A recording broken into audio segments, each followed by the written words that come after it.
Good evening বন্ধুরা, কেমন আছো তোমরা সবাই? আই হোপ তোমরা অনেক ভালো আছো। আমিও ভীষণ ভালো আছি। আমি খুশি আর তোমরা দেখছো খুশিস লাইফস্টাইল। তো দেখো এখন সন্ধেবেলা, তো সৌম্য কাছ থেকে এসে গেছে, একটু বলছে মুড়ি খাবে, তাই জন্য ওকে একটু মুড়ি মেখে দিচ্ছি। আর আমি আজকে রোজের মতন ঘরোয়া কিছু ডেলি ব্লগ শেয়ার করব না তোমাদের কাছে। আমি আজকে ঘরোয়া কিছু টিপস শেয়ার করব, যেইটাতে তোমাদের অনেক রকমের হেল্প হবে হয়তো। আর যারা হয়তো জানো, আবার হয়তো অনেকেই জানো না, তো যারা জানো না তাদের জন্য ভীষণ পরিমাণে হেল্প হবে। তো আই হোপ তোমরা ভিডিওটা শেষ পর্যন্ত দেখবে, আর যদি ভালো লাগে তাহলে কমেন্ট করে বলো যে তোমাদের টিপসগুলো কেমন লাগলো। আর তোমাদের একটা কমেন্টে আমার নেক্সট ভিডিও করতে ভীষণ পরিমাণে মোটিভেট করে। আর আজকে দেখো শুক্রবার, আর সৌম্য বলল মুড়ি খাবে, ওর মুড়ির মধ্যে চানাচুর, ঝুরি ভাজা, বাদাম আর তেল দিয়েই মেখে দেব। আর আটটা আজকে ঘরোয়া কিছু টিপস শেয়ার করব, যেটা তোমাদের অনেক বেশি হেল্পফুল হবে। আর যদি তোমাদের হেল্প করে তাহলে তোমরা তোমাদের প্রিয়জন বা বন্ধু ফ্যামিলির সাথেও শেয়ার করতে পারো।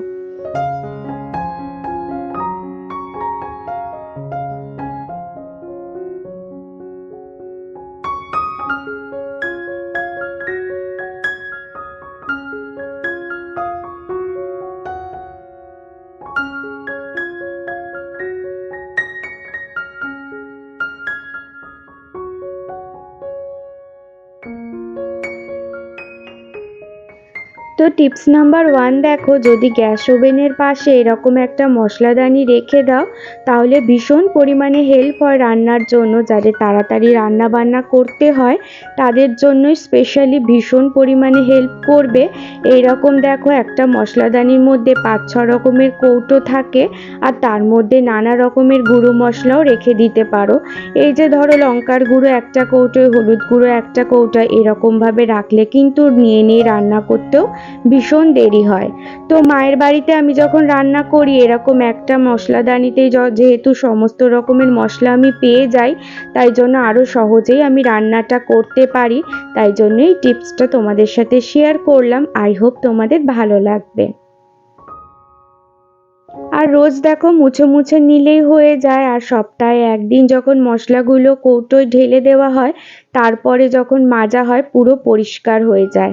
তো তোমাদেরকে আজকে আমি দেখাবো বলে ভালো করে মুছে নিলাম, নিয়েই দেখো কত রকমের মশলা একটা কৌটোর মধ্যেই রাখা যায়, আর যে যেরকম সুবিধা মতন মশলা রাখতেই পারো।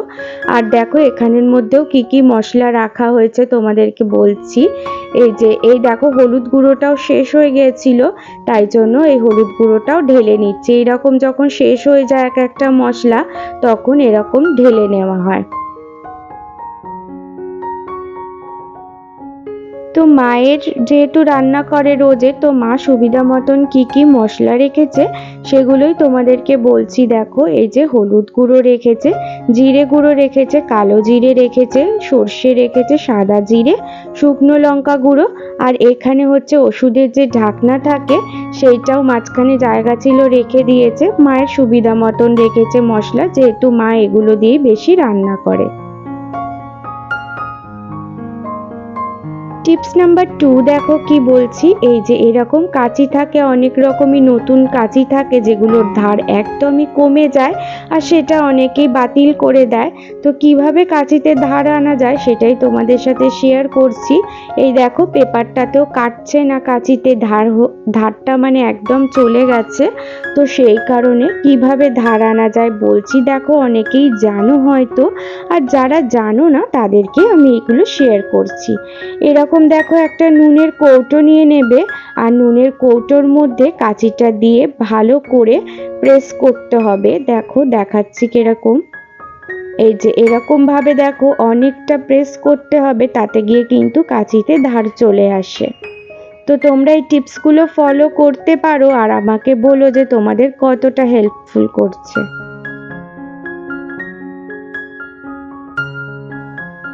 তো চলো এবারে পেপারে কেটে দেখাই যে কতটা ধার হলো, তোমরাই নিজের চোখে দেখতে পাবে।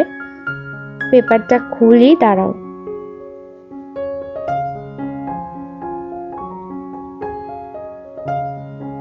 তো তো এই যে দেখো কি সুন্দর ধার হয়ে গেছে আর ভীষণ ভালোভাবে আর কি কাটা যাচ্ছে পেপারটা। তো এইরকম ভাবে তোমরা ব্যবহার করতে পারো। এবারে চলো নেক্সট দেখাই তোমাদেরকে টিপস।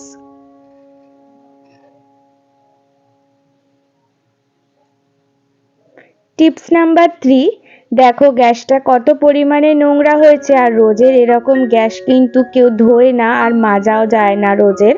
তো এরকম দেখো সামনে এনে দেখাচ্ছি অনেকটাই পরিমাণে নোংরা হয়েছে। তো এইটা কিভাবে ক্লিন করবে ডেলি সেটাই তোমাদেরকে শেয়ার করব। তো এই যে দেখো একটা খবরের কাগজ নিয়ে নিয়েছি, যেগুলো বাতিল খবরের কাগজ সেগুলোই তোমরা ব্যবহার করতে পারো। এবারে একটু জল নিয়ে নিচ্ছি পেপারের মধ্যে, পেপারটাকে সামান্য পরিমাণে ভিজিয়ে দিচ্ছি। আর এইবারে দেখতে থাকো কি করছি। অনেকটাই জল পড়ে গেল। তো এই যে জলটা নিয়ে এই পেপারটা ভালো করে গ্যাসের ওভেনের মধ্যে ঘষবো। আর একটু হাতে সময় নিয়ে ঘষতে হবে, তাহলে দেখবে কি নতুনের মতন পুরো চকচক করবে। আর এত হেল্পফুল হবে তোমাদের কি বলবো, যে তোমরা একবার ট্রাই করে বাড়িতে দেখতে পারো। এই খবরের কাগজে কিন্তু অনেক রকমেরই হেল্প হয়। তো এই যে ভালো করে ঘষে নিচ্ছি, এতে করে কিন্তু কোনো রকমের ভিম লিকুইড বা কোনো রকম ডিটারজেন্ট সাবান কিচ্ছুই লাগে না। শুধু খবরের কাগজে সামান্য জল দিয়েই এরকমভাবে ঘষলেই পুরো নতুনের মতনই চকচক করে।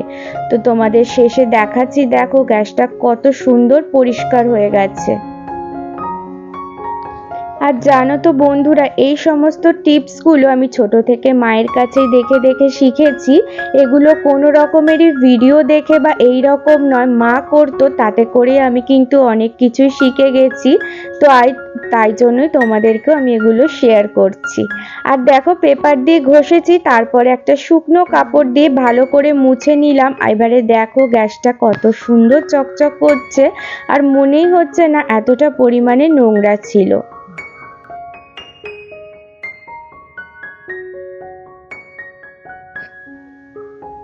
টিপস নাম্বার 4, দেখো আমি কি দেখাচ্ছি। এই যে দেখবে অনেক সময়তে এই যে গ্যাস ওভেনের মধ্যে ভাত বসালে ভাতের মাড় বলো বা চা বলো যে নিচে পড়ে যায় উঠলে, আর এরকম ভাবে গ্যাসের যে কাউন্টারটা ভীষণ পরিমাণে নোংরা হয়ে যায়। আর আমাদেরও ভীষণ খারাপ লাগে তখন, যে ধরো মুছেছি সবে মাত্র আর তারপরেই নোংরা হয়ে যায়।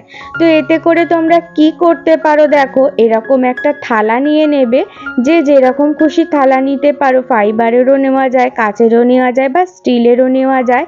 এইরকম ভাবে একটা প্লেট বা থালা বলো এইরকম গ্যাস ওভেনের নিচে রেখে দেবে, যেখানে ওভেনটা আছে ওপরে তার ঠিক নিচে রাখতে হবে। যাতে করে যখন দুধ বসাবে বা চা বসাবে, যদি উতলে যায় কোনো রকম অজান্তে, তাহলে ওই থালাটার মধ্যেই পড়বে। তারপরে থালাটা বার করে যখন ধুয়ে নেবে, দেখবে কত পরিমাণে ক্লিন হয়ে গেছে, কোনো কাউন্টার নোংরা হচ্ছে না গ্যাসের। আর ভীষণ পরিমাণে হেল্পফুল হবে তোমাদের, কারণ দেখবে যখনই ভাতের মাড় পড়ে যায় বা চা পড়ে যায় ভীষণ কষ্ট হয় মোছার। টিপস নাম্বার 5, দেখো যখন ফ্রিজে অনেকে ডিম রাখো তখন প্রচণ্ড বেশি ঠান্ডা হয়ে যায় আর রুম টেম্পারেচারে আনতে ভীষণ সমস্যা হয়ে যায়। তো তোমরা একটা টিপস ফলো করতে পারো, তো তোমাদের হেল্প হতে পারে। যারা ধরো কেক বানায় বা যদি ধরো হঠাৎ করে ডিম সিদ্ধ খাওয়ার ইচ্ছা হয়, যখন ডিমটা সেদ্ধ করা হয় না ফ্রিজের, তখন একদম খোলাটা ছাড়তে চায় না। আবার কেক বানাতেও রুম টেম্পারেচারের ডিমেরই প্রয়োজন হয়। তো এই যে ছোট যে গ্যাস বার্নারটা আছে সেইখানের মধ্যে লো ফ্লেমে একদম গ্যাসটা ধরিয়ে দেবে, তার চারপাশে ডিমটা রেখে দিতে পারো। এইভাবে 2-3 মিনিট রেখে দিলেই দেখবে ডিমটা রুম টেম্পারেচারের মধ্যে চলে আসছে আর খুব সহজেই তোমরা কাজ করতে পারছো। তো বেশিক্ষণও রাখার দরকার নেই, 2-3 মিনিট রাখলেই এনাফ। তো এই যে গ্যাসটা এবারে বন্ধ করে দেব, দিয়ে দেখবে রুম টেম্পারেচারে চলে আসছে ডিমটা। এরপরে কন্টেনারের মধ্যেও তুমি রেখে দিতে পারো বা ব্যবহারও করতে পারো, তোমাদের ব্যাপার। তো তুমি দেখতে পারো এগুলো ফলো করে, আই হোপ তোমাদের হেল্প করবে।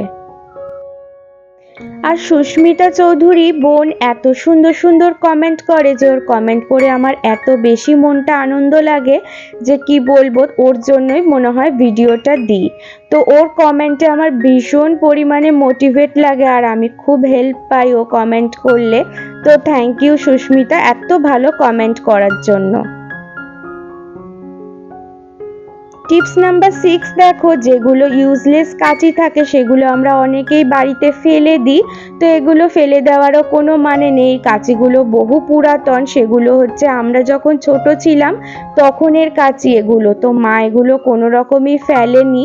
তো কিভাবে বুদ্ধি লাগিয়ে এগুলো ব্যবহার করে চলো তোমাদেরকে শেয়ার করি।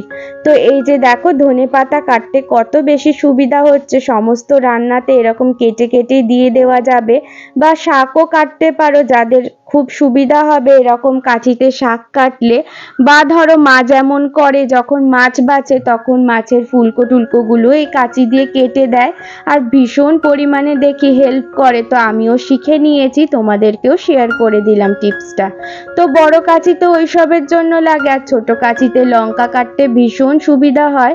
এই যে ধরো লঙ্কা যদি বটিতে কাটা হয় তাহলে হাতটা ভীষণ জ্বালা করে, আর যদি এরকম কাঁচিতে ছোট ছোট করে কাটাও যায় তাও হাত জ্বলে না, আর ভীষণ পরিমাণে হেল্প করে। জয়তী চ্যাটার্জি আইডি থেকে এক দিদিভাই আমাকে কমেন্ট করেছে যে তোমার ভিডিও আজকে প্রথমবার দেখলাম, তুমি ভীষণ মিষ্টি করে কথা বলো আর তোমার ভিডিও খুব ভালো লাগলো দেখে। থ্যাংক ইউ দিদিভাই যে আমার ভিডিও তোমাদের ভালো লেগেছে, আর তোমাদের একটা কমেন্টে আমার ভিডিও করতে অনেক বেশি মোটিভেট করে।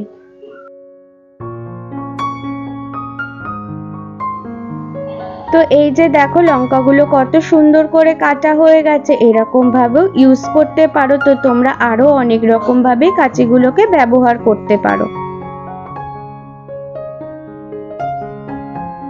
টিপস নাম্বার 7 দেখো, এরকম মিক্সিং বোলগুলোতে এই যে কাঁচির যে ব্লেডগুলো থাকে সেগুলো কিন্তু ধার অনেক সময়তেই কমে যায়, যার জন্য যখন মশলা দেবে খুব সহজেই কিন্তু পেস্ট হতে চায় না। তো তোমরা এর জন্য ধার আনাতে একটা টিপস ব্যবহার করতে পারো। তো আমার ভীষণ পরিমাণে হেল্প হয়েছে, তো তাই জন্যই তোমাদেরকে শেয়ার করছি। আর যা যা টিপস তোমাদেরকে শেয়ার করছি সবই আমি ওগুলো ইউজ করি, তাই জন্য আমার ভীষণ হেল্প হয়, তাই তোমাদেরকে বলছি। তো এই যে দেখো, ওই মিক্সিং জারের মধ্যে নুনটা দিয়ে দিলে, নুন যে খাওয়ার খাও যেই নুন সেই নুনটাই দিয়ে দেওয়া হবে। আমি এক কৌটোয় পুরো নুন দিয়ে দিলাম, দিয়ে এইবারে দেখো অনেকটাই নুন হয়ে গেছে। এইবারে আমি জারটার মধ্যে ঢাকনাটা দিয়ে দেব, দিয়ে মিক্সার মেশিনে একটুখানি ঘুরিয়ে নেব, 5 থেকে 6 সেকেন্ডের মতন ঘুরিয়ে নেব। এতে করে দেখবে আবার নতুনের মতন ধার এসে যায় ব্লেডে, আর এত সহজে মশলা হয়ে যায়। তোমরা একবার ট্রাই করে দেখতে পারো। এই যে দেখো একটুখানি পরিমাণে ঘুরিয়ে নিলাম, দিয়ে হচ্ছে নুনটাও আরেকটু মিহি হয়ে গেল, আর তারপরে হচ্ছে এগুলো খুব সুন্দর ব্লেডটায় ধারও হয়ে গেল।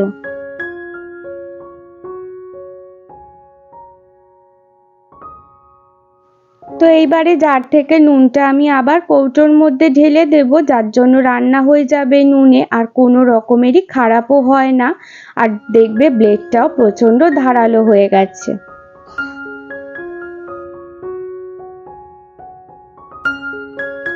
টিপস নাম্বার 8 দেখো, এইরকম যদি আদা সরু সরু করে কুচিয়ে রেখে দাও, আর যদি রসুনটাও কুচিয়ে রেখে দাও, বা রসুন এরকম গোটাও রেখে দাও, যারা খোলা ছাড়িয়ে করতে চাও বা খোলা শুদ্ধও করা যায়, মিক্সার মেশিনে দিয়ে দিলে, আর খোলা শুদ্ধও যদি রসুন দাও মিক্সার মেশিনে খুব সুন্দর পেস্ট হয়ে যায়, বোঝা যায় না যে খোলা শুদ্ধ না খোলা ছাড়ানো। আর খোলা শুদ্ধ রসুনের টেস্টও কিন্তু খুব ভালো হয়। তো টিপসটা হচ্ছে এই রকম যদি একসাথে আদা আর রসুনটা বেটে রাখো, আর সামান্য জল দিয়ে দিলাম দেখো খাবারের জল, তো এরকম ভাবে পেস্টটা করে রাখলে তোমাদেরকে বলছি ট্রাস্ট মি, মানে 7 থেকে 10 দিনের বেশি তোমরা কাজ ব্যবহার করতে পারবে এই পেস্টটা।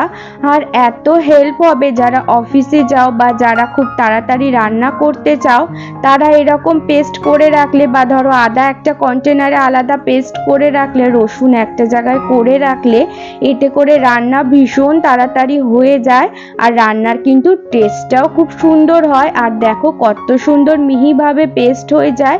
এরকম ভাবে একটা কন্টেনারের মধ্যে আমি সব সময় ঢেলে দিই, দিয়ে ফ্রিজের মধ্যে নর্মাল টেম্পারেচারে রেখে দিই। আর ভীষণ ভালো থাকে এই আদা রসুনের পেস্টটা, রান্না করতেও খুব তাড়াতাড়ি হয়ে যায়। আমার এই টিপসগুলো যদি তোমাদের কোনো রকম হেল্প করে তাহলে আমাকে তোমরা কমেন্ট করে জানিও। আর যদি ভিডিওটা কোনো রকম ভালো লাগে তাহলে একটা লাইক করে দিও, চ্যানেলটা সাবস্ক্রাইব করে তোমরা আমার পাশে থেকো, আর পাশে থাকা বেল আইকনটাও প্রেস করে দিও, তাহলে সবার আগে ভিডিও দিলে নোটিফিকেশন তোমাদের কাছে গিয়ে পৌঁছাবে। আর যদি খুব হেল্প লাগে প্রিয়জন বন্ধু ফ্যামিলির সাথেও শেয়ার করতে পারো। তো আজকের ভিডিওটা আমি এখানেই শেষ করছি। সবাই ভীষণ ভালো থেকো, সুস্থ থেকো। টাটা সবাইকে, গুড নাইট।